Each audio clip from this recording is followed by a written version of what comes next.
त्रिसुरार्चितलिङ्गं निर्मलभासितशोभितलिङ्गम्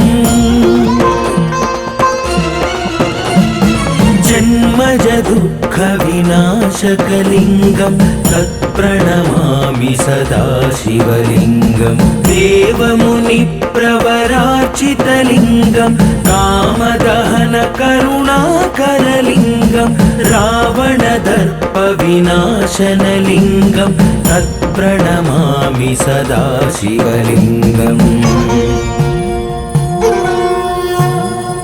सर्वसुगन्धसुलेपितलिङ्गं बुद्धिविवर्धनकारणलिङ्गं सिद्धसुरासुरवन्दितलिङ्गं तत्प्रणमामि सदा शिवलिङ्गं कनकमहामणिभूषितलिङ्गं फणिपतिवेष्टितशोभितलिङ्गं दक्षसुयज्ञविनाशनलिङ्गं तत्प्रणमामि सदा शिवलिङ्गम्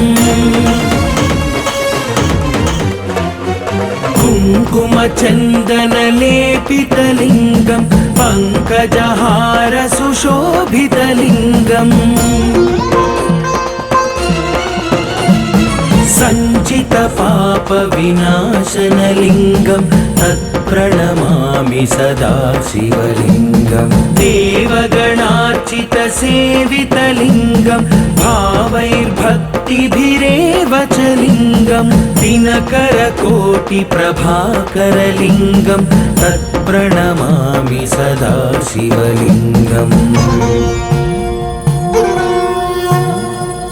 अष्टदलोपरिवेष्टितलिङ्गं सर्वसमुद्भवकारणलिङ्गम् अष्टदरिद्रविनाशनलिङ्गं तत्प्रणमामि सदा शिवलिङ्गं सुरगुरुसुरवरपूजितलिङ्गम्